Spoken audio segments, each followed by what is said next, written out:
নমস্কার, হ্যাংলা হেসেলের রান্নাঘরে আপনাদের সবাইকে স্বাগত। আমি এমিলি ব্যানার্জি। আমি এসেছি বরানগর অনন্যা থেকে। আজকে এখানে আপনাদের কাছে একটা রান্না আমি দেখাবো, পনির স্টাফড কাশ্মীরি আলুর দম। এটা সম্পূর্ণ নিরামিষ একটা রেসিপি। একটা হচ্ছে আলুগুলোকে আমি এরকমভাবে স্কুপ আউট করে নিয়েছি, মাঝখানের অংশটা বার করে নিয়েছি, নিয়ে সেটাকে একটু সামান্য নুন হলুদ দিয়ে তেলে যতটা নরম করে ভাজা যায়, গ্যাসটাকে কমিয়ে আঁচটাকে কমিয়ে সেভাবে ভেজে নিয়েছি। এবারে যদি অনেক বেশি পরিমাণে বানান তাহলে স্কুপ আউট করে যে অংশটা বেরিয়েছে আলু, সেটাকেও পুড়ে ব্যবহার করতে পারেন। আর যদি কম করে বানান সেক্ষেত্রে আপনারা পনিরটাকে কুড়ে নেবেন, অথবা ছানাকেও করতে পারেন বাড়িতে বানিয়ে, অসুবিধা নেই। আর একটু খোয়া ক্ষীর নিয়েছি, খুব টেস্টটা বাড়ায়, গোপালের ভোগেও খুব ভালো লাগে। একটু খোয়া ক্ষীর নিয়েছি, ধনেপাতা কুচি নিয়েছি, কাঁচা লঙ্কা কুচি নিয়েছি, আদাকে একটুখানি গ্রেট করে নিয়েছি ছোট ছোট করে, আমচুর একটুখানি নিয়েছি। আর এটা হচ্ছে ভাজা মশলাটা, যেটা আমরা গ্রেভিতেও ব্যবহার করব, আবার স্টাফিংয়ে করব। ভাজা মশলাটা করেছি আমি সমান পরিমাণ, যদি 1 চামচ করে দেন তাহলে গোটা ধনে, গোটা মৌরি আর হচ্ছে গোটা জিরে, এটা 1 চামচ করে দেবেন। তার সঙ্গে 2 কি 3টে শুকনো লঙ্কা, 3-4টে ছোটো এলাচ, 4-5টা মতন লবঙ্গ, এইটাকে ড্রাই রোস্ট করে নেবেন। চাটু গরম করে বা কড়া গরম করে রোস্ট করে নিয়ে গুঁড়ো করে নিয়ে এই ভাজা মশলাটা আপনারা ব্যবহার করবেন। আর এদিকে ফোড়নে ব্যবহার করব হচ্ছে স্টার অ্যানিস, শুকনো লঙ্কা, মেথি আর হিং। এটা সম্পূর্ণ আলাদা একটা টেস্ট এনে দেয় রান্নাটার মধ্যে। আর এছাড়া গ্রেভির জন্য একটু টক দই নেবো, টক দইতে বাকি মশলাগুলোকে ফেটিয়ে নেবো। ভাজা মশলা, এইটা হচ্ছে ভাজা মশলাটা, তার সঙ্গে ধনে গুঁড়ো নেব, ফোড়ন।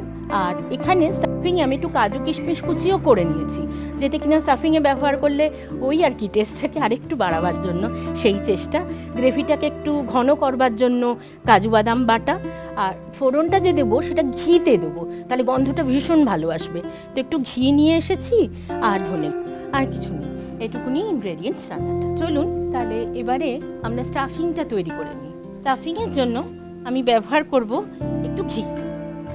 আপনি চাইলে তেলও ব্যবহার করতে পারেন, অসুবিধা নেই।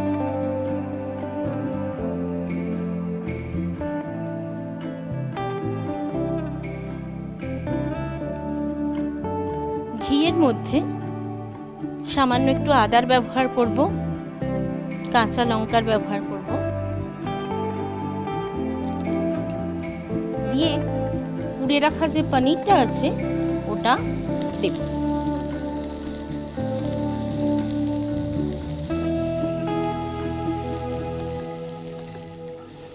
একটুখানি কমিয়ে নিলাম আঁচটা।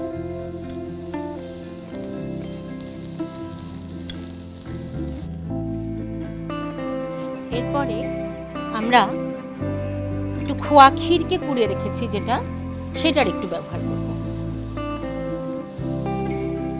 খোয়া ক্ষীর এবং পনির সমপরিমাণ ব্যবহার করতে পারেন, অথবা খোয়া ক্ষীরটা পনিরের থেকে একটু কম দিতে পারেন। এটা আপনি কতগুলো আলুর জন্য করছেন স্টাফিং তার উপরে নির্ভর করছে। পুরোটাই কিন্তু আঁচ একটু কম রেখে করবেন।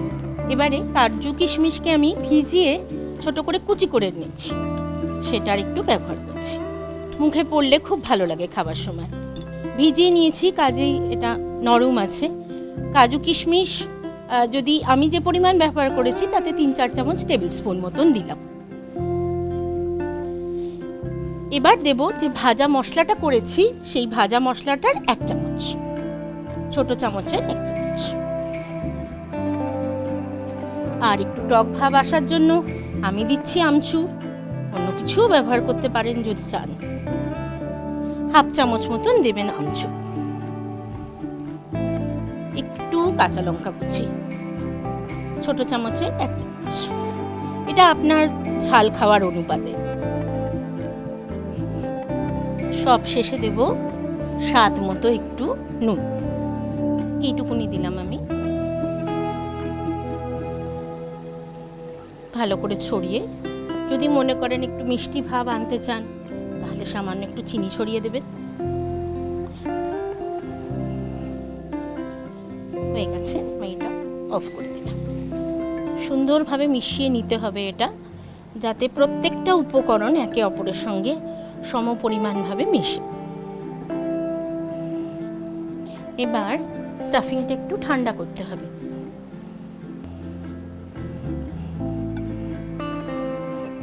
একটু ছড়িয়ে রাখবেন যাতে ঠান্ডাটা একটু তাড়াতাড়ি হয়। চামচের সাহায্যেই করছি আমি, এইভাবে নিয়ে চিপে চিপে যতটা যায় একটার মধ্যে ভরে নেব, খুব বেশি নয়।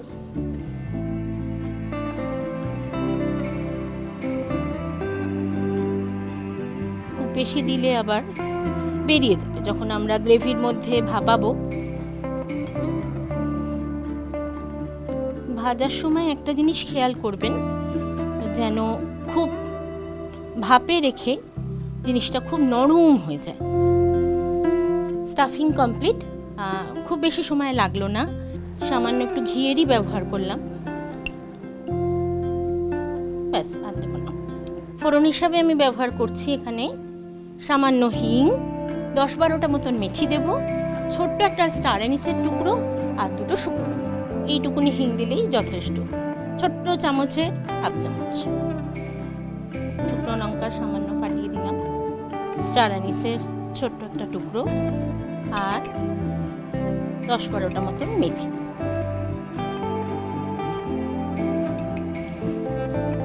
ফোড়নের গন্ধটা যাতে আসে একটুখানি তার জন্য নেড়ে নেব। এই আলুর দমে এই বিশেষ গন্ধটা পুরো একটা আলাদা মাত্রা এনে দেয়। এরপরে আমি এখানে একটা ছোট টমেটো মাঝারি মাপের আর তার সঙ্গে 4টে কাঁচা লঙ্কাকে বেটে নিয়ে এসেছি, সেটা দিচ্ছি। পুরোটাই কিন্তু আঁচটা কম করে রেখে। এরপরে দেব হচ্ছে সামান্য একটু আদা। নিরামিষ রান্নায় খুব ভালো লাগে একটু আদা বাটা আর তার সঙ্গে একটুখানি কাজু বাদাম বাটা।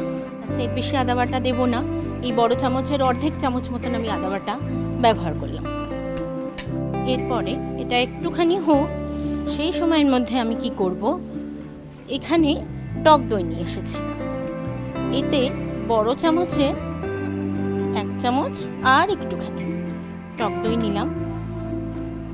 তার মধ্যে ব্যবহার করব হচ্ছে ভাজা মশলা এবং ধনে গুঁড়ো। ভাজা মশলাটা আমরা পুরের মধ্যে ব্যবহার করেছিলাম, আবারই রান্নাতেও 1 চামচ এবং আরও একটু। ধনে গুঁড়ো প্রায় সমপরিমাণ 1 চামচ আর একটু কাশ্মীরি লঙ্কা, খুব সুন্দর রঙটা আসবে অথচ ঝালটা বাড়বে না। আর দইটা ফেটাবার সময় তাতে সামান্য একটুখানি নুন দিয়ে নিলাম, দিয়ে এটাকে ভালো করে মিশিয়ে নিতে হবে। সমস্ত মশলা যাতে দইয়ের মধ্যে ভালোভাবে মিশে যায়। এর মূলত টেস্টটা আসে হচ্ছে ভাজা মশলা, ধনে গুঁড়ো আর ফোড়ন, এইটা নির্ভর করে এর টেস্ট আসে। আর গ্রেভির ঘনত্বটা একটু বাড়ানোর জন্য কাজু বাদাম বাটাটাও ব্যবহার করা হয়। এটা যতটা ভালো করে সময় নিয়ে ফেটাতে পারবেন সেটা করে নেবেন। সুন্দরভাবে এটাকে একটুখানি আমাদের মিশিয়ে নিতে হবে। এবার কড়াইশুঁটি নিয়ে এসেছি, এটা দিতেও পারেন নাও দিতে পারেন, আপনার ইচ্ছা মতো। কড়াইশুঁটিটা আগে থেকে সিদ্ধ করে নিইনি, ব্লাঞ্চও করে নিইনি, গরম জলে ভাপিয়েও নিইনি, এমনিই দিলাম। এটা 20টা মতন কাজু বাদাম ছোট, সেটাকে জলে ভিজিয়ে নিয়ে বেটেছি, আর কিচ্ছু না, শুধু কাজু বাদাম বাটা। ভালো করে মিশিয়ে নিয়ে এরপরে আমি আমার যে স্টাফ করে আগে রেডি করে রাখা আলুগুলো সেগুলোকে এরকমভাবে এর ওপরে, অর্থাৎ পুর ভরা দিকটা ওপরে থাকবে সেইভাবে বসিয়ে দেবো এর মধ্যে। এইভাবে সাজাবো, ওপরের দিক করে রাখবো পুর ভরা দিকটা।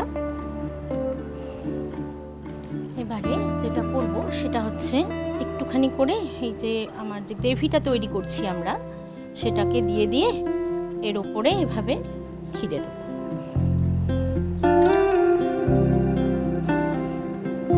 এভাবে করে আঁচটা কমই থাকবে। এই অবস্থায় এটাকে ভাপে কিছুক্ষণ রেখে দিতে হবে। ঢাকাটা দিয়ে আঁচ কম রেখে এটাকে 5 মিনিট মতন আমি রাখব।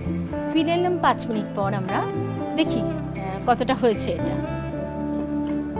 এই তো, হ্যাঁ, সুন্দর নরম হয়ে গেছে। এটাকে একটা একটা করে সাজিয়ে নেব।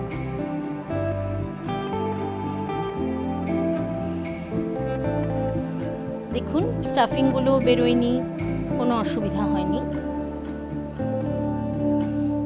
এরপরে এর উপর দিয়ে গ্রেভিটাকে ছড়িয়ে দেব।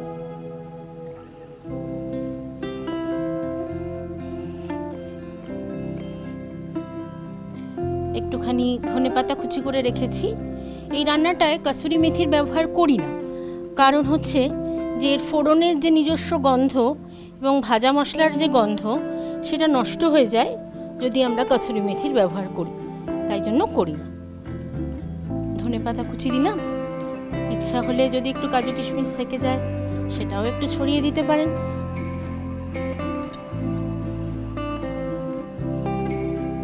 বাড়িতে আপনারা নিজেরা করতে পারেন, খেতে পারেন। এটা ছোটদেরও ভালো লাগবে, ঝাল হয় না তো বেশি। আবার ঠাকুরের ভোগের জন্যও করতে পারেন নিজের বাড়িতে। কাশ্মীরি পনির স্টাফড আলুর দম। অনেক ধন্যবাদ হ্যাংলা হেসেলকে। আর আপনারা সবাই হ্যাংলা হেসেলের পেজ দেখতে থাকুন। আমাদের ইউটিউব চ্যানেল আছে, সেটা সাবস্ক্রাইব করুন। ফেসবুকে আমাদের ফলো করুন। হ্যাংলা হেসেলকে ভালোবাসুন, হ্যাংলা হেসেলের সঙ্গে থাকুন।